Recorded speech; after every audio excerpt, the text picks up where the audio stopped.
I'd been babysitting for the Whitfields for almost a year by then, usually just their 6-year-old Lily, easy kid, always asleep by 8:30. That Friday was a normal setup. Dinner reservation downtown, home by 11, Mrs. Whitfield's number saved in my phone under Mom Lily's, the way it always was for every job like this. Lily went down around 8:15, no fuss, and I settled into the couch with my phone and the TV low. Around 9:40, I got a text from Mrs. Whitfield's number. "Hey, can you check that the back door is locked?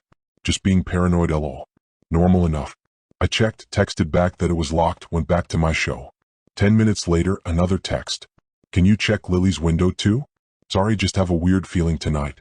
That one felt slightly stranger, but parents get weird feelings, especially ones out at a nice dinner, 2 glasses of wine in, overthinking things they'd never think about at home. I checked the window. Locked. I told her so. Her reply took longer that time. When it came, it just said, "Good. Don't tell Lily I asked." I didn't think much of that either until it hit me a few seconds later. Lily was asleep.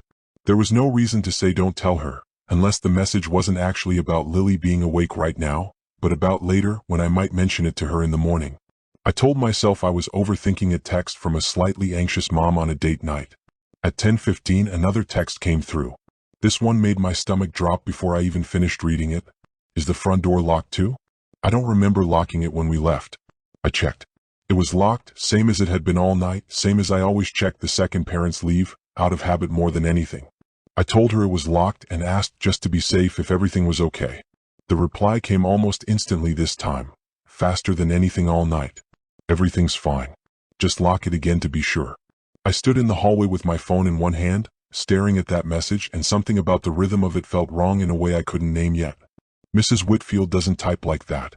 She uses full sentences, capital letters, the kind of careful texting habit you'd expect from someone a decade older than her actual age.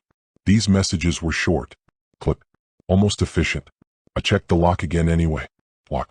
I stood there a moment longer, listening to the house, the refrigerator hum, the tick of a hallway clock, nothing else. Then my phone buzzed again, but this time it wasn't a text.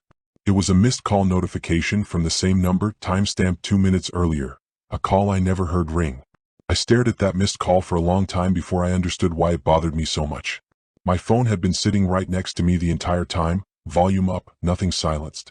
A call from that number should have rung loud enough to hear from any room in that house. I called back immediately. It rang twice, then picked up. Silence on the other end, no hello, just breathing, and then the line went dead before I could say anything at all. My hands were shaking by the time I texted her directly, asking flat out if everything was okay, if this was actually her. 3 dots appeared, disappeared, appeared again. When the message finally came through, it didn't answer either question. "Check on Lily. Right now." I didn't wait to think about it. I moved down the hallway fast, quiet, toward her room, telling myself the whole way that this was nothing. A phone glitch, a bad signal at the restaurant, anything except what my body was already bracing for. Lily's door was open 2 inches wider than I remembered leaving it.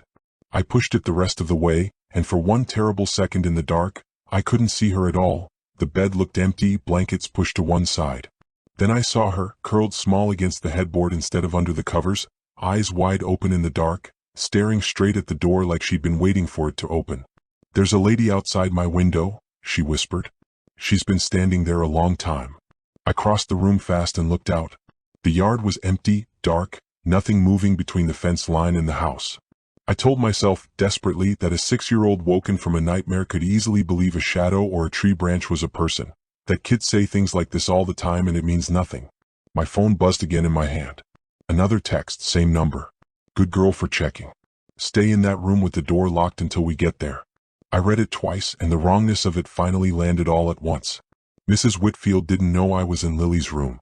I hadn't told her. There was no way for her or anyone to know I just walked in here, unless whoever was texting me could somehow see exactly where I was standing right now. I locked Lily's door, pulled her close against me on the bed, and didn't move again until I heard an actual car in the driveway 40 minutes later, and Mrs. Whitfield's real voice, the one I recognized instantly, calling out from the front hallway that they were home. When I showed her the texts, she went pale reading them on her own phone, because as far as she knew, she'd never sent a single one of them.